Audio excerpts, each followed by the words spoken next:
What's up mga ka-onfit? So for today's video, i-unboxing natin ang bago nating bili na Kobe 3 Halo. So guys, kaya ko to binili dahil birthday ng idol kong si Kobe. So happy birthday sa'yo idol. Binili ko to dahil unang-una, idol kita at pangalawa, dahil birthday mo.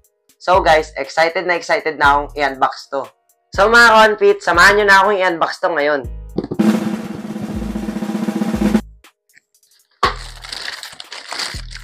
Wow! So mga ka-onfit, ito na nga pala yung Kobe 3 Halo natin.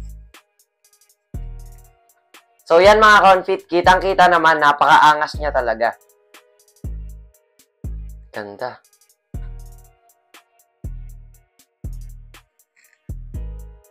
So mga ka-onfit, yung sapatos pala na to ay diamond inspired para i-honor ang eldest daughter ni Kobe, which is si Natalia, dahil ang middle name niya ay Diamante.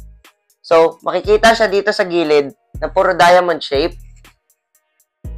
At dito naman sa outsole na puro diamond shape. Ang isa pang na-amaze ako sa sapatos na to guys, ay yung logo niya, kumikinang. Sa unang tingin, hindi siya kumikinang, pero pag tinitigan nyo talaga siya, kumikinang siya na parang hologram at parang diamond. Sa gilid din guys, parang may diamond na pattern. Ito guys oh. Pag bumili kayo ng sapatos na to, magkakaroon kayo ng mini booklet. So, ito yung harapan niya guys. Nandito yung Black Mamba tag. At dito naman sa loob, nakalagay yung mga material na ginamit sa sapatos na to. At dito naman sa likod, may message si Kobe Bryant sa atin. So mga ka-onfit, yung sapatos pala na to ay sobrang legendary dahil ginamit to ni Kobe Bryant noong season 2007 hanggang 2008 at doon nakakuha siya ng MVP award.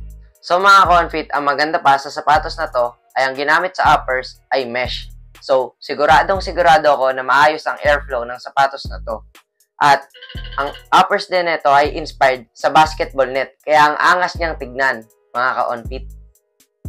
So mga ka-onfit, yung Kobe 3 pala na Halo, yung EP, ay bagay na bagay sa basketball. Dahil yung outsole nito ay ginawang durable na rubber. Kaya may dagdag na traction at mas matibay ito. Para naman sa cushion guys, ang ginamit ay Zoom Air Strovel.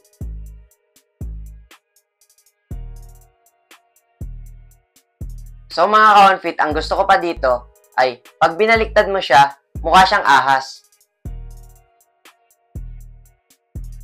So mga ka-onfit, bago ko to bilhin, akala ko mabigat siya. Pero nung sinukat ko na to at nabili ko na, napakagaan pala neto. Ayan o. So mga ka-onfit, maraming salamat. Hanggang dito na lang ulit. Maraming salamat sa panonood ng video neto at sana huwag niyong kalimutang mag-like, mag-comment at mag-share.